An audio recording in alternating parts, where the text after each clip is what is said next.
Hello students, आज हम बहुत ही इम्पोर्टेंट जानकारी आपको देने जा रहे हैं टेंस से संबंधित।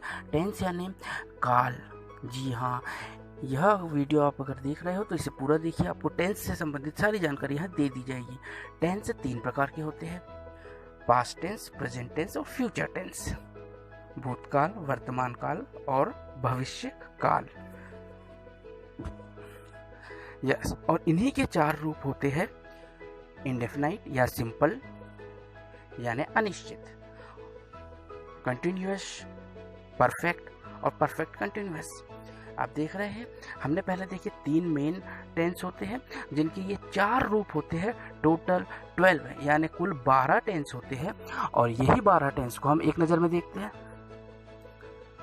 Yes, present tense, past tense, future tense को इन 12 टेंसों में डिवाइड किया गया है। तो कुल टोटल जो है 12 टेंस हम इस प्रकार देखते हैं। देखिए यहाँ पर किस तरीके से उनकी पहचान बताई गई है। प्रेजेंट टेंस में ता है या वर्ब की फर्स्ट फॉर्म, पास्ट टेंस में सेकंड फॉर्म और फ्यूचर टेंस में विल या शेल का प्रयोग हम करते हैं। ये टेंस की स्टडी आज हम करने जा रहे हैं, जो इंग्लिश की रीढ़ की हड्डी कहलाती है।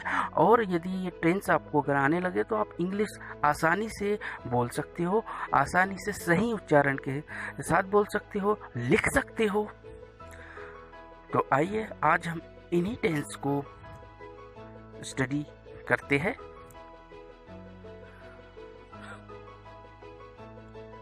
ध्यान से देखिए, ये 12 टेंस को इन्हीं के आधार पर अंग्रेजी लिखी जाती है।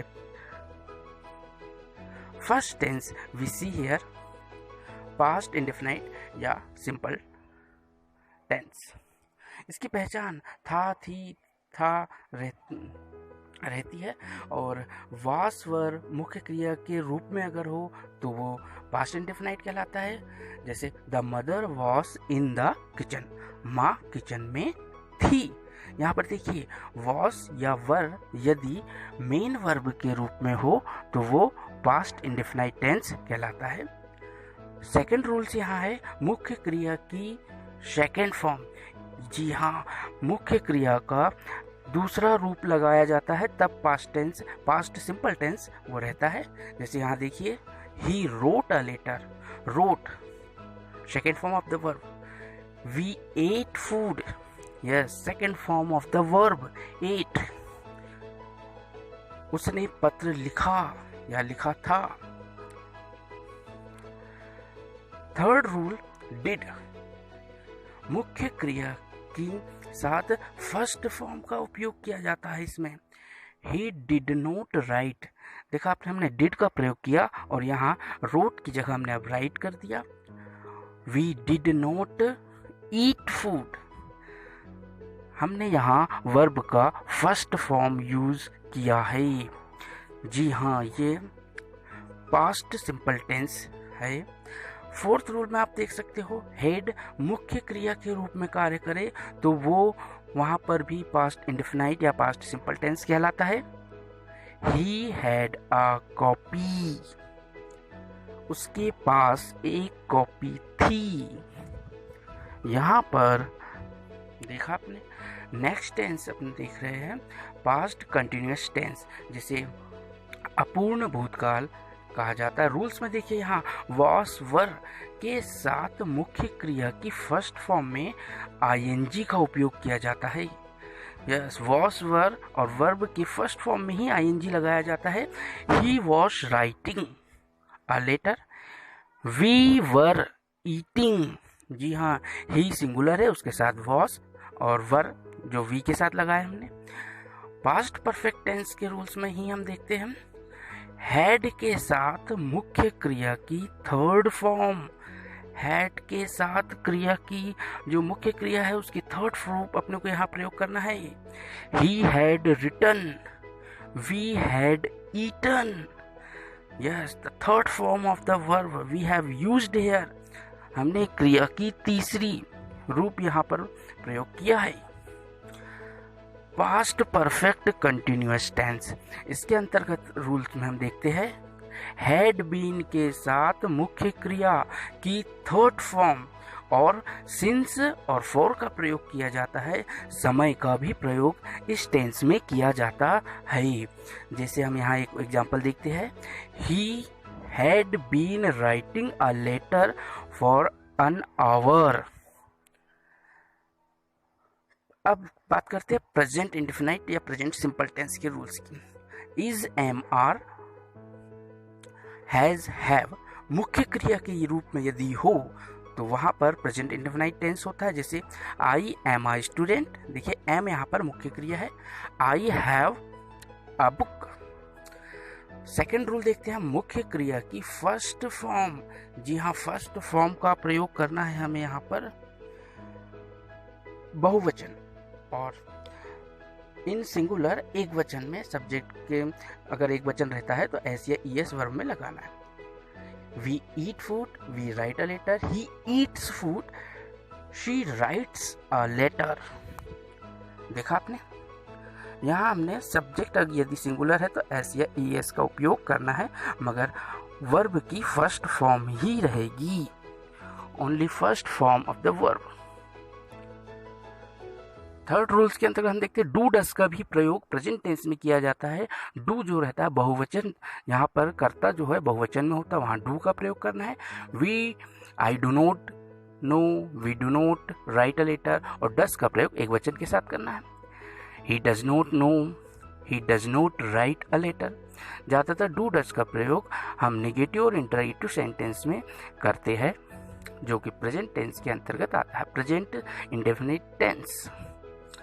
अब है प्रेजेंट कंटिन्यूअस टेंस। जी हाँ, उसकी पहचान ये होती रहती है कि रहा, रहे, रही होती है, ये एक अपूर्ण या जारी रहता है। इसमें इज, एम, आर के साथ मुख्य क्रिया की फर्स्ट फॉर्म में आईएनजी का प्रयोग करते हैं। जी हाँ, आईएनजी क्रिया की फर्स्ट फॉर्म में he is writing a letter, I am going to school.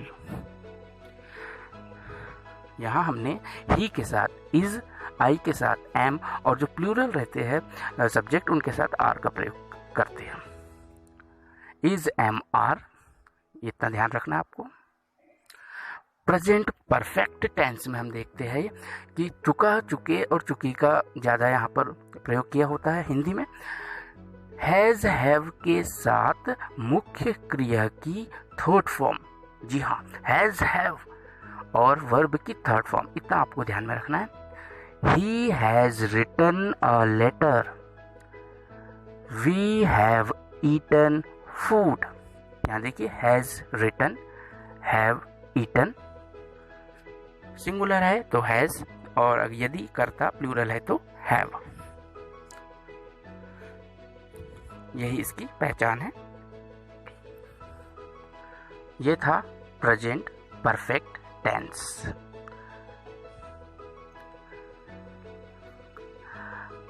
Let's go for another tense.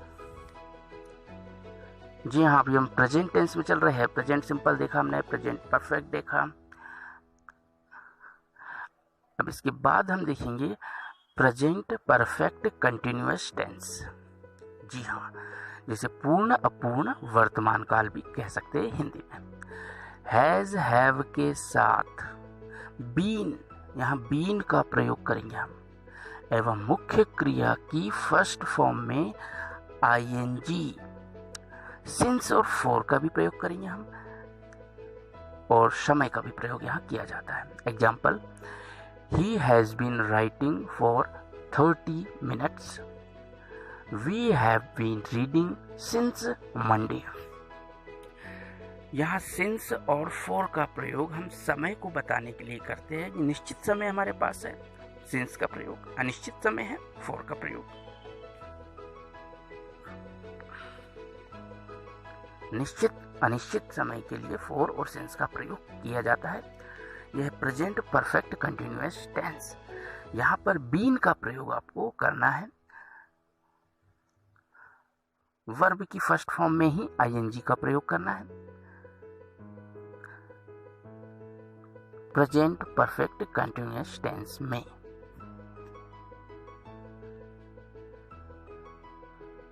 Let's go for the another tense, कुल 12 टेंस है, उसमें से हम प्रेजेंट टेंस में चल रहे हैं। अब फ्यूचर टेंस की बारी। फ्यूचर इंडेफिनिट टेंस या फ्यूचर सिंपल टेंस, अनिश्चित भविष्यकाल। फ्यूचर टेंस यदि हिंदी में हमें इसे पहचान देखना है तो गा गे गी का उपयोग किया जाता है अंत में, जैसे वह काम करेगा या करेगी। विल या शैल का प्रयोग आई और वी के ही साथ किया जाता है, के साथ मुख्य क्रिया की फर्स्ट फॉर्म का ही उपयोग हम यहाँ करेंगे, जैसे I shall write a letter, he will go to school, वह पत्र लिखेगा, मैं पत्र लिखूंगा और वह स्कूल जाएगा। Only first form of the verb we have to use here. बहुत ही इजी सेंटेंस बन सकते हैं यदि हम पूरे टेंस का नॉलेज रखते हैं तो। अनिश्चित भविष्यकाल, will shall plus first form of the verb.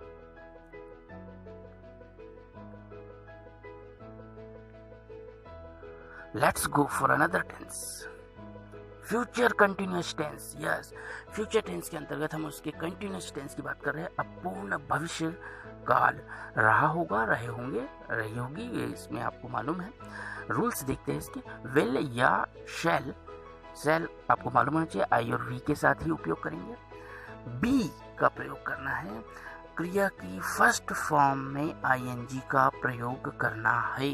अब यहाँ में आईएनजी का प्रयोग करना है, आपको सिर्फ इतना ध्यान रखना है, विल बी या शैल बी प्लस वर्ब में ING. He will be writing a letter, we shall be playing cricket. He के साथ हमने देखो विल का प्रयोग किया है और वी यदि आया तो शैल का प्रयोग हमने किया है वहां पर।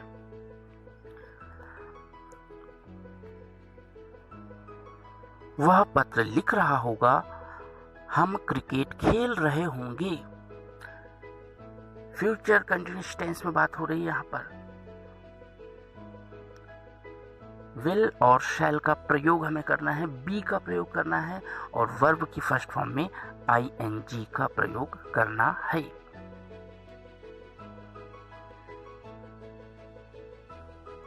Let's go another tense. Yes, future perfect tense, पूर्ण भविष्य काल। रूल्स देखते हैं इसके हम।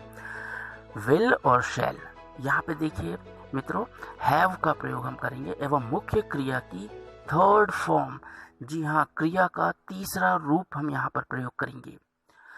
आपको सिर्फ ध्यान में रखना है, will shall have plus third form of the verb. He will have written a letter, उसने पत्र लिख लिया होगा। We shall have finished our homework, हमने हमारा होमवर्क समाप्त कर लिया होगा। आपको सिर्फ विल शैल प्लस हैव और वर्ब का थर्ड फॉर्म ध्यान में रखना है। यहां पर आपका फ्यूचर परफेक्ट टेंस कंप्लीट हो जाता है। बहुत ही इजी वे में आपको पूरे टेंस की जानकारी दी जा रही है। इस वीडियो को 2-3 बार देखिए, आप पूरे टेंस आपको पूरी तरीके से याद हो जाएंगे। आप इसका अच्छी तरीके से प्रयोग अपनी अंग्रेजी में कर सकते हो।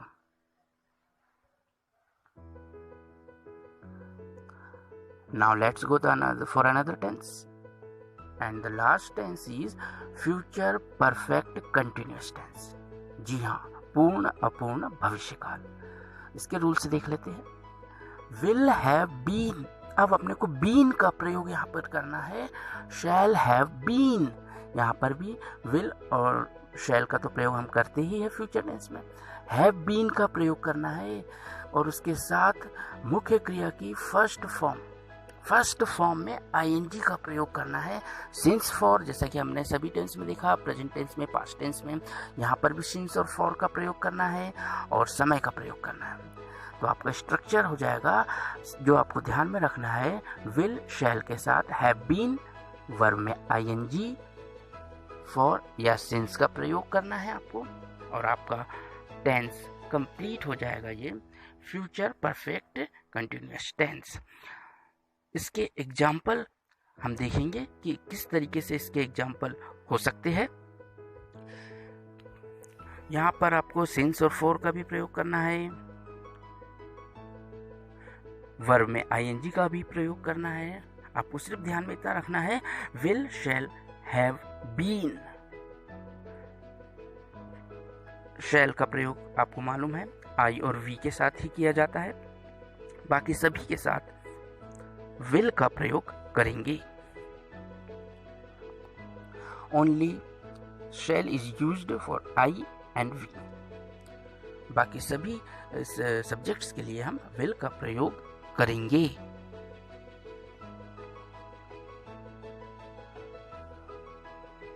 चलिए एग्जाम्पल देखिए इसके। He will have been reading since Monday. वह सोमवार से पढ़ रहा होगा। We shall have been writing a book for 2 hours. हम 2 घंटे से बुक लिख रहे होंगे। देखा आपने, ये है फ्यूचर परफेक्ट कंटिन्यूअस टेंस। यहाँ पर हमने हैव का भी प्रयोग किया, बीन का भी प्रयोग किया और वर्ब में फर्स्ट फॉर्म के आईएनजी का भी प्रयोग किया है।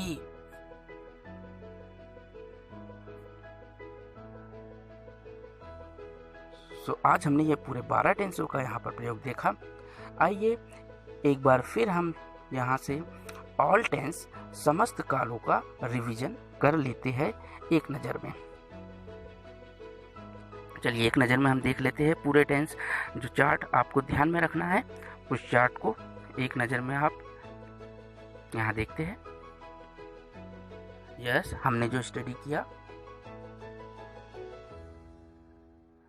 Indefinite tense, continuous tense, perfect tense and perfect continuous tense, ये चारों टेंस की हमने स्टडी किया जो कि प्रेजेंट, पास्ट और फ्यूचर टेंस में आते हैं।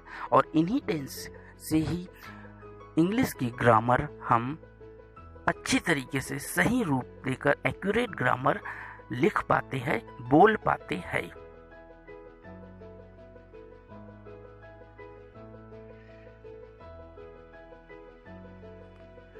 इस टेंस को आप 2-3 बार पढ़िएगा।